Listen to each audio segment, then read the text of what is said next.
Fala galera ligada aqui na tela do canal do Dinâmico, bom dia pra você que tá assistindo esse vídeo, me chamo Gabriel Galindo e agora a gente vai reagir, fazer o react da coletiva do técnico Fábio Carille após a derrota pro São Paulo lá no Morumbis.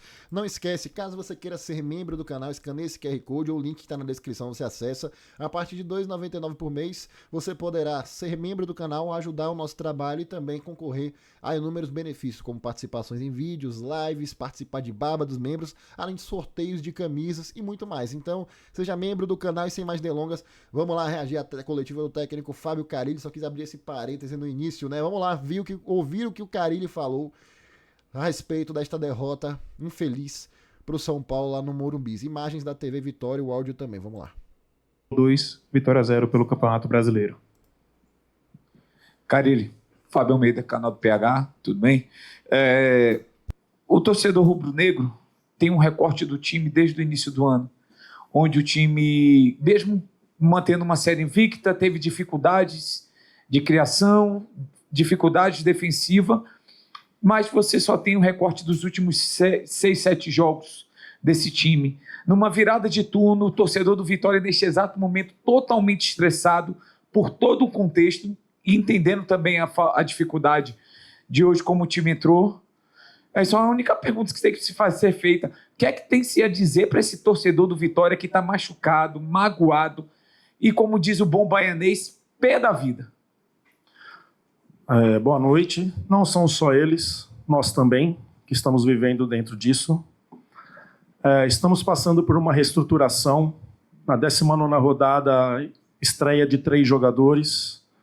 Ramon, Romário e Aitor estrearam hoje. E acredito muito nesse grupo e acredito que o segundo turno vai ser diferente, começando pelo próximo jogo em casa contra o Juventude, né? Deles estarem chateados, a gente entende, nós também estamos, mas ninguém vai jogar a toalha, ninguém pode jogar a toalha, e a gente conta muito com o apoio do torcedor para a gente dar essa virada dentro da competição. Resposta protocolar. Inclusive, eu queria que você comentasse aqui abaixo o que é que você achou das estreias dos 3 reforços do Vitória. O Romarinho, o Aitor Cantalapiedra e também o Ramon. Para mim, o Ramon fez uma estreia protocolar, ou seja, na média, ok, já dá para ver que realmente é superior ao Maicon Jesus, como era esperado, mas ainda muito longe de ser aquele lateral que vai resolver jogos, enfim, vai ajudar. E é isso que importa, o que a gente pediu, pelo menos, no mínimo, pro Vitória. O Romarinho, para mim, pelo pouco que mostrou, já pode ser titular absoluto da equipe. É um refino técnico a mais que a gente não tinha antes. E mesmo estando aquém na sua parte física, não estando 100% ainda, já mostrou contra o São Paulo em pleno Morumbis que vai ajudar o Vitória. Então, no próximo jogo, o Romarinho tem que ser titular. O Aitor, achei muito pouco ainda para a gente avaliar se foi positiva ou negativa a estreia, no caso, a contratação do atleta. Prefiro aguardar mais um pouco, mas tenho boas expectativas para o jogador. Vamos seguir. Carille, boa noite. Guma Guedes, do Panorama Rubro-Negro. No primeiro tempo ali, o São Paulo veio com muitos problemas também, com muitos desfalques. O Vitória de última hora também perdeu alguns jogadores, mas deu para perceber que em um certo momento do jogo, o São Paulo chegou a controlar mais presença na área do Vitória, mas não ameaçava muito o Lucas Arcanjo, mas tinha mais posse de bola e mais presença na área. Você não acha que esse jogo, no contexto geral, que eu vi alguns torcedores comentando, né? O Vitória não fez um jogo tão ruim assim, que pudesse sair daqui com esse resultado negativo. Mas você acha que em algum momento dava para fazer diferente? Eu queria que você falasse também do lance ali da revisão do VAR, se você já viu alguma coisa, se deu para entender o que aconteceu naquele lance. Sim, a gente analisa o jogo, ainda mais com os problemas que a gente teve de última hora, tendo que improvisar lateral ali, mas a gente não tem que reclamar e tem que buscar soluções dentro do grupo. Lucas Arcanjo pouco trabalhou, né, na partida. Tomamos o gol de uma infiltração pela direita, que a gente sabe que o São Paulo vem fazendo isso muito bem, essas infiltraçõezinhas perto da área e já trabalhando uma bola para trás. E depois um segundo gol de bola parada, né? Tivemos a chance logo na volta ali de um passe do Romarinho para o Oswaldo na volta do segundo tempo de empatar o jogo ali, que o Kaiser chega atrasado, né? Então, assim, a gente sabe que pode ser melhor e vai ser com o trabalho, com a dedicação de todos. Não vi os lances ainda, tá? Não vi os lances ainda, o pessoal da análise não tinha chegado no vestiário ainda. Depois a gente vai ver tudo com calma. Pô, será que o Kaiser chegou mesmo atrasado ou o passe do Oswaldo foi errado? Qual a sua opinião? Deixa aí nos comentários. Eu acho que o passe do Oswaldo que não foi tão bom. Ou tomada de decisão, enfim, mas realmente tivemos aquela chance.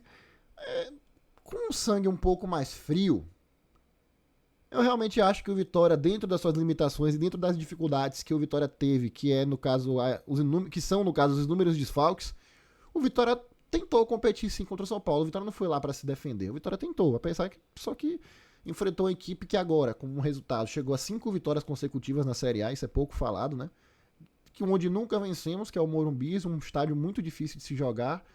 Então, não é nenhum resultado que a gente chame de inesperado, né? Você perder para o São Paulo no Morumbi. A questão é o acúmulo de situações, o acúmulo de resultados negativos que o Vitória tem, que faz com que o torcedor mais uma vez lamente. Mas vamos supor, se o Vitória tivesse vencido o Sport, não tivesse tomado o empate do Palmeiras, esse resultado seria muito menos lamentado, muito menos. A questão é que o peso vem do contexto, né? E eu creio que o Carille está defendendo o trabalho dele, o grupo dele, no óbvio. É uma questão protocolar mesmo, que o Carille está fazendo certo, né? Sem cometer aquela questão de jogar contra ele mesmo, jogar contra o próprio time. A torcida pode não se agradar com as respostas, mas internamente essas são as respostas que devem ser dadas para não atrapalhar o grupo em si, no caso o Vitória. Você consegue diferenciar isso? Você entende isso? Espero que sim. Carille, tudo bem? Kaique Silva da Rádio Transamérica. Vou pedir para você falar sobre aquilo que você trabalhou para essa partida, que na sua opinião não deu certo e acabou culminando com essa derrota por 2-0. Não, eu alternei ali com uma linha de 4, em alguns momentos com uma linha de 5, o Braga sendo esse ala para dar um suporte ali para o Edu. A gente tinha que ter trabalhado melhor as inversões, sair pelo lado oposto. A gente muitas vezes continuamos forçando a jogada pelo lado onde estava mais fechado. A gente poderia, até que na parte final do jogo agora, a gente fez bem isso, encontrando o lado oposto para poder entrar no campo adversário. Teve uma movimentação do Romarinho muito boa, para um cara que estava, acho que quase 3 meses sem jogar.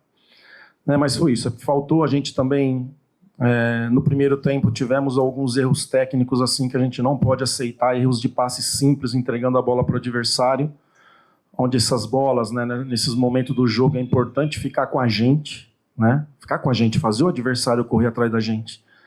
Mas vamos crescer com o trabalho e a dedicação de todos.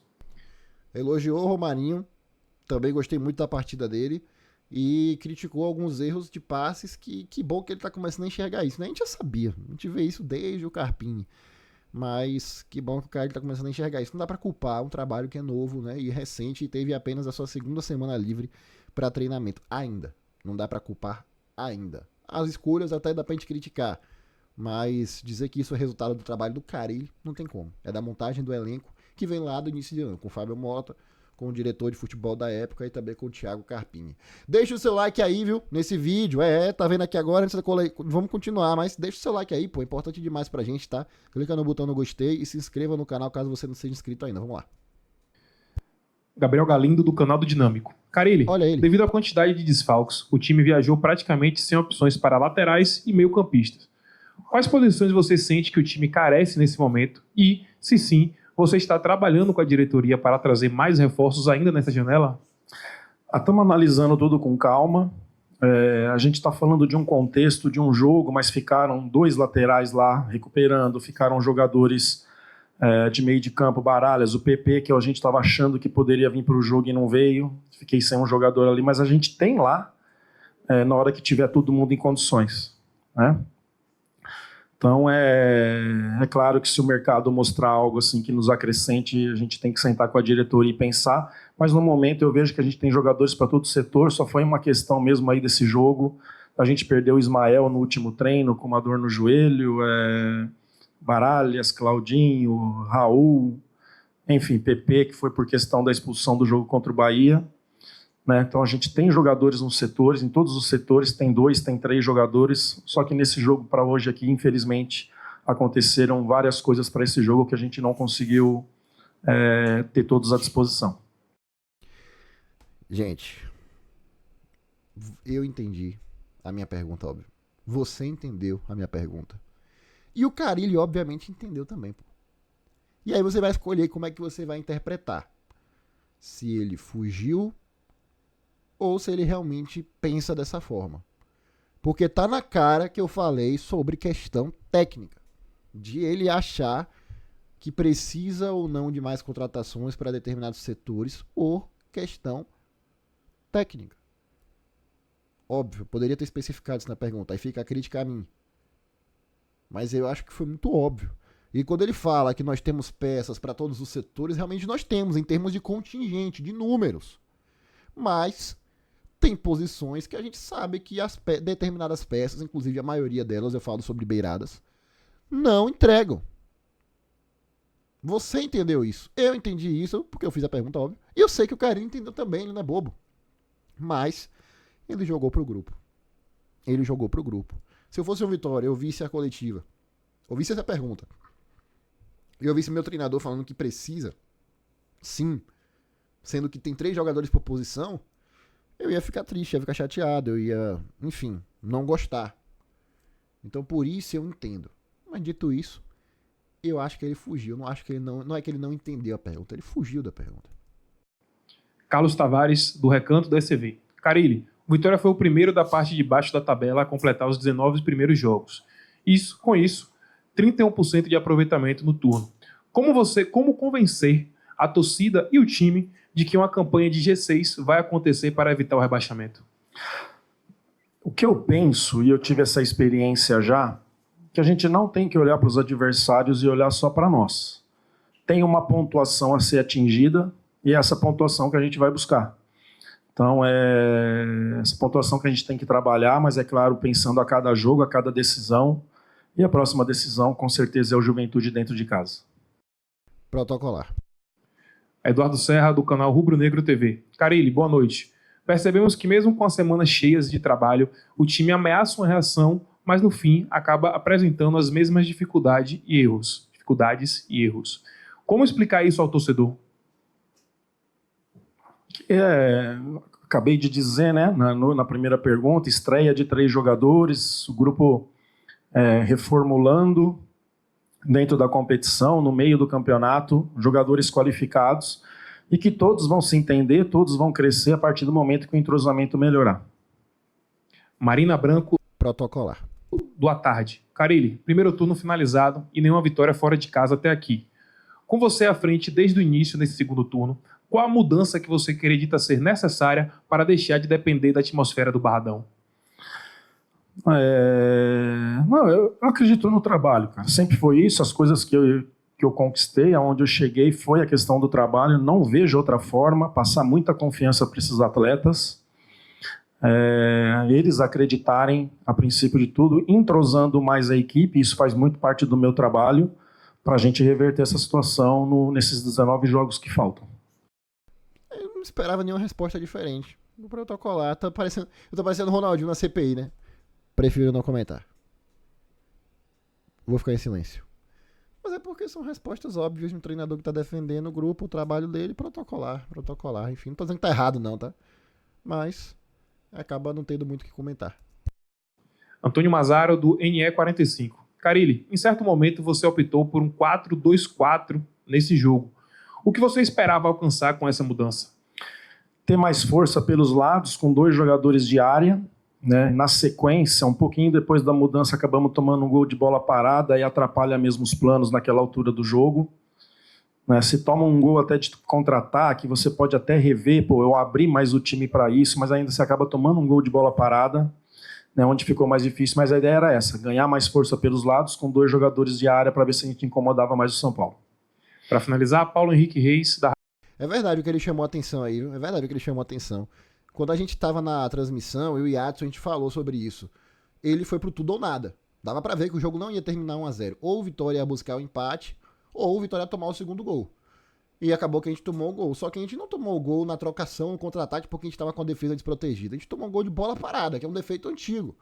Então é de se pensar mesmo. Não tinha raciocinado isso. O treinador falou agora. É uma falha. Não é porque o time estava exposto, exatamente.